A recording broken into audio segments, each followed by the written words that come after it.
Hello everyone, मैं रजनीश और आज का टॉपिक है tokens in Python programming language. The smallest individual unit in a program is known as tokens. आप कोई भी keyword, identifiers, literals, operators, punctuators जो भी आप यूज़ करते हैं प्रोग्राम के अंदर, उन्हें हम लोग टोकेंस कहते हैं। ये है आपका types of tokens in Python programming language. Okay, आगे बढ़ने से पहले मैं एक चीज़ आप लोग को बताना चाहूँगा कि आप जब भी कोई प्रोग्राम लिखते हैं, जैसे कि पाइथन में, आप मान लीजिए अगर आप पाइथन में कोई इस तरह का कोड लिखते हैं, एक छोटा सा प्रोग्राम का मैं यहाँ पे एक एग्जांपल दे रहा हूँ। जैसे पाइथन प्रोग्रामिंग लैंग्वेज में हम लोग कोई लूप चलाते हैं तो वो इस तरीके से है। वैसे तो मैंने अभी तक लूप का वीडियो अपलोड नहीं किया है, बट मैं आपको एक बस आइडिया दे रहा हूँ। इस तरह से हम लोग कोड लिखते हैं। ओके, यहाँ पर कुछ पार्ट रहता है, कुछ एल्स में पार्ट रन करता है। क्लियर?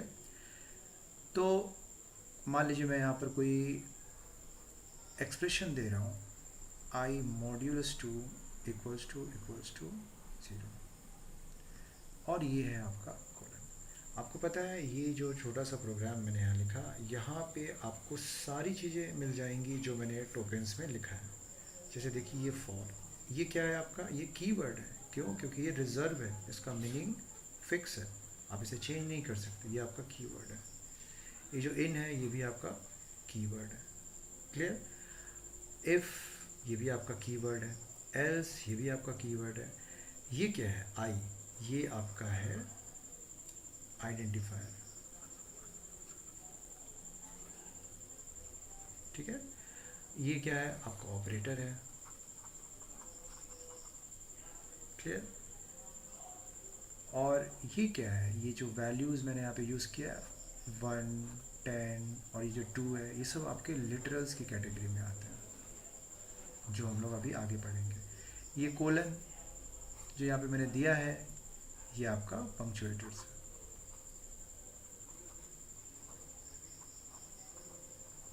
क्लियर?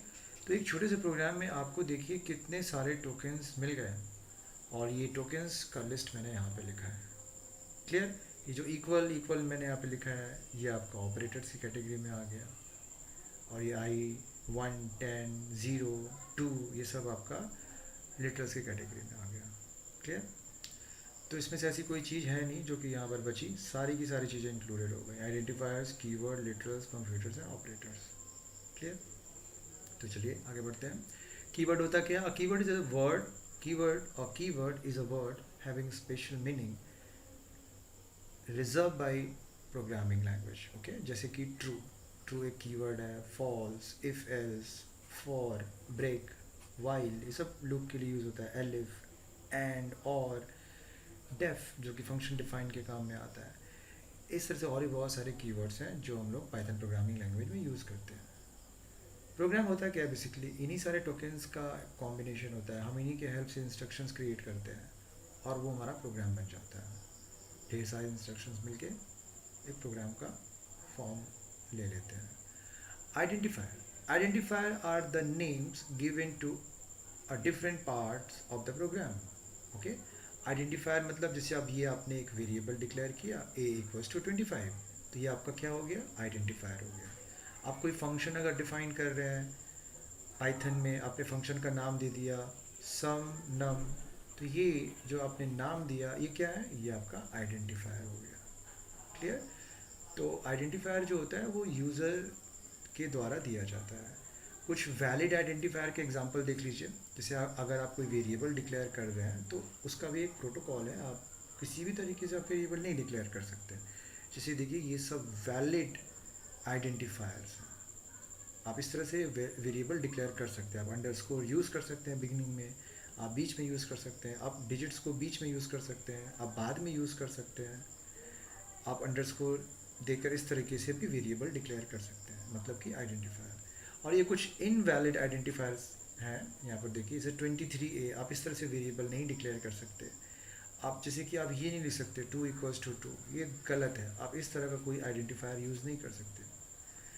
यहाँ तक कि आप आइडेंटिफायर जब डिक्लेयर करते हैं तो आप बिगिनिंग में कोई डिजिट यूज़ नहीं कर सकते। आप आइडेंटिफायर डिक्लेयर करते वक्त कोई डॉट ऑपरेटर, मतलब पंक्चुएटर नहीं यूज़ कर सकते, स्पेशल कैरेक्टर्स की कैटेगरी में आता है।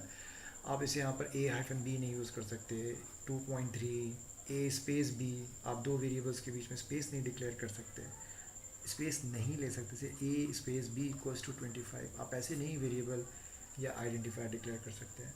आप ब्रेक नहीं यूज़ कर सकते क्योंकि ब्रेक कीवर्ड है, आप एक कीवर्ड को आइडेंटिफायर की फॉर्म में नहीं यूज़ कर सकते। जैसे आप ये नहीं लिख सकते इफ़ इक्वल्स टू 25, क्योंकि ये जो इफ़ है ये रिजर्व्ड है, ये कीवर्ड है, तो एक कीवर्ड को हम लोग आइडेंटिफायर की तरह नहीं यूज़ कर सकते। क्लियर? तो चलिए आगे बढ़ते हैं। आगे हम लोग पढ़ेंगे लिटरल्स। लिटरल्स के बारे में देखिए, यहाँ पर मैंने पूरा डिटेल में एक चार्ट बना दिया है और भी नीचे में है drawing. Literals are data items that have fixed और कांस्टेंट वैल्यू। क्लियर? जैसे कि अगर आप लिखते हैं ना a इक्वल्स टू 25, तो ये जो A25 है ये आपका लिटरल हो गया। आप अगर मान लीजिए लिखते हैं a equals to double quotes के अंदर कोई वैल्यू लेते हैं, मान लीजिए आपने लिया 1, तो ये आपका लिटरल हो गया। तो इनके टाइप्स क्या क्या हैं? जैसे लिटरल्स को आप इतने कैटेगरी में डिवाइड कर सकते हैं, string, numeric, Boolean, special. Python में लिस्ट, टपल्स, डिक्शनरी, इन लोग का भी एक अपना फॉर्म है, लिटरल का ही फॉर्म है। तो यहाँ पर स्ट्रिंग जो है, स्ट्रिंग का मतलब क्या हो गया, आप कोई भी, जैसे कि मान लीजिए आप कोई नेम इनपुट करते हैं, असाइन करते हैं, नेम इक्वल्स टू अमित, तो अमित यहाँ पर क्या है, स्ट्रिंग लिटरल है। तो पाइथन में स्ट्रिंग आप double quote, single quotes, triple quotes भी यूज़ कर सकते हैं, आप इस तरह से भी लिख सकते हैं अमित, ये अलाउड है। आप सिंगल कोट्स में भी लिख सकते हैं अमित, ये भी अलाउड है। तो ये आपका स्ट्रिंग लिटरल हो गया। क्लियर? न्यूमेरिक जो है, न्यूमेरिक लिटरल वो दो पार्ट में डिवाइडेड है, इंटीजर और फ्लोटिंग लिटरल्स। तो इंटीजर और फ्लोटिंग लिटरल्स को चलिए आगे देखते हैं। इंटीजर 3 पार्ट में डिवाइडेड है, decimal literal, octal form, hexadecimal form. Decimal form, octal form और हेक्साडेसिमल फॉर्म। तो डेसिमल फॉर्म में जो लिटरल्स होते हैं उनका जो रेंज है 1 to 9। क्लियर? मतलब बीच में आप 0 भी यूज़ कर सकते हैं, बट बिगिनिंग में मत यूज़ करिएगा। ठीक है? तो ये जैसे कि 1 to 12 हो गया आपका लिटरल, 29 हो गया, 290 हो गया, 109 हो गया, ये आपके सब डेसिमल फॉर्म वाले लिटरल्स हैं जो कि इंटीजर की कैटेगरी में आते हैं। ऑक्टल लिटरल आप जब लेंगे तो थोड़ा सा ध्यान रखिएगा इसमें। ऑक्टल नंबर्स आपको अगर लेने हैं, जैसे मान लीजिए आप ले सकते हैं इस तरीके से, a equals to 0, okay, and उसके बाद आपको अल्फ़ाबेट वाला O लिखना है। ठीक है? आप उसके बाद कुछ भी लिखिए, मान लीजिए मैंने लिख दिया 12, तो इस तरीके से आप लिखेंगे। याद रखिएगा ये 0 है, ठीक है, और ये अल्फ़ाबेट का O है, और ये आपका नंबर। आप अगर A को डिस्प्ले करेंगे, प्रिंट A, तो आपको इसका ऑक्टल वैल्यू मिलेगा। ठीक है? और 12 का जो ऑक्टल वैल्यू होता है वो 10 होता है, तो आपको आउटपुट में क्या मिलेगा, 10 मिलेगा। उसी तरीके से मैं इसे आपको रन करा के भी दिखा देता हूँ। अब इसे ये आपका हेक्साडेसिमल फॉर्म कैसे लिखा जाता है पाइथन में, इसके लिए भी आपको इनिशियली जो है वो x यूज़ करना पड़ेगा यहाँ पे। तो पहले मैं आपको एक बार रन करा के दिखा देता हूँ।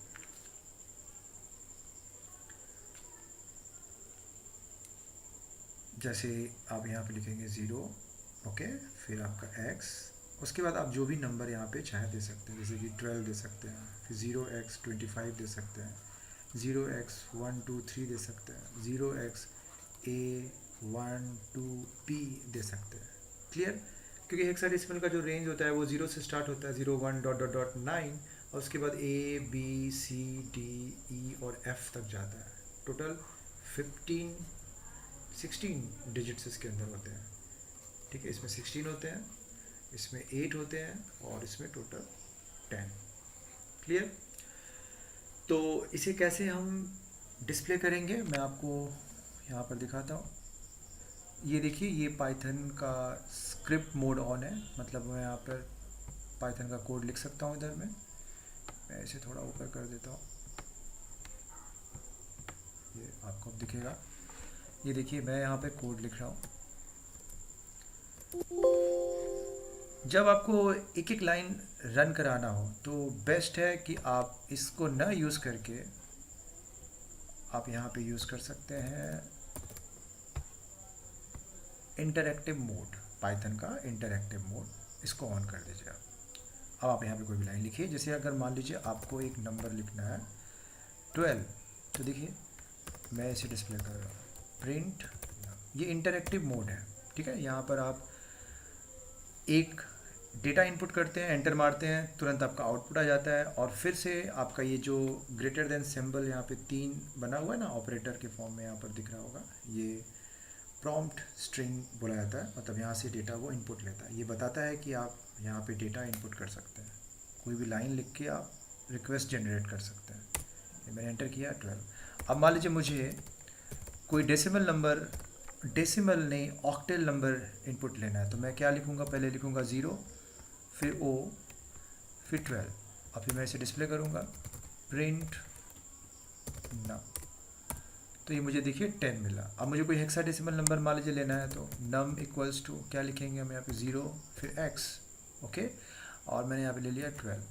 चलिए इसे डिस्प्ले कर देते हैं प्रिंट ना, तो देखिए मुझे हेक्साडेसिमल के फॉर्म में क्या मिला, 18 मिला है।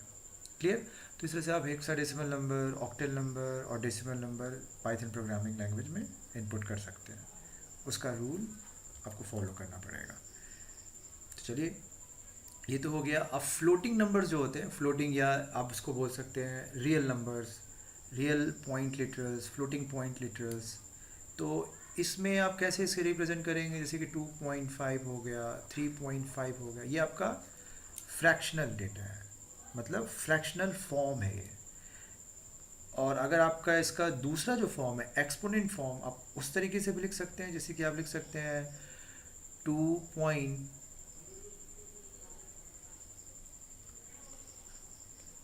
यहाँ पे स्मॉल ई एंड 2 ये लिख सकते हैं। आप लिख सकते हैं 3.E2, आप लिख सकते हैं 3.E-2। तो ये क्या होता है, 2.E2 का मतलब हो गया 2 इंटू 10⁻²। क्लियर। 3.E2 का मतलब हो गया 3 इंटू 10⁻²। अगर ये E2 की जगह E3 होता तो 10⁻³ हो जाता। और ये क्या है, 3.E-2 का मतलब हो गया 3 इंटू 10⁻²। क्लियर। इसे मैं आपको रन करा के दिखाता हूँ। जैसे मान लीजिए आपने लिखा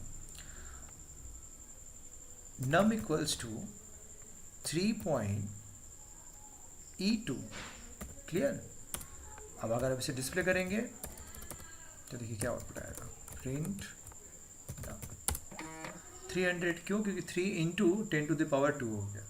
अब अगर आप यहाँ पे लिखते हैं 3.E4, इसे अगर हम डिस्प्ले करेंगे तो मुझे मिलेगा 3 इंटू 10⁻⁴। क्लियर। अब मान लीजिए अगर हम यहाँ पर ले लिए 3.E-2। क्लियर। अब इसे अगर हम डिस्प्ले करेंगे तो 3 इंटू 10⁻² हो जाएगा। तो उसको आप कैलकुलेट कर लीजिए। इस तरह से हम लोग एक्सपोनेंट फॉर्म में लिख सकते हैं नंबर को पाइथन प्रोग्रामिंग लैंग्वेज में ई का यूज़ करके। ठीक है। तो ये आपका एक न्यूमेरिक का जो पोर्शन था वो हमने कवर कर लिया। बूलियन में आपका यहाँ पे 2 वैल्यू आता है, एक ट्रू आता है और एक फॉल्स। यही 2 वैल्यू हैं बूलियन, इसके अलावा और कोई वैल्यू नहीं है।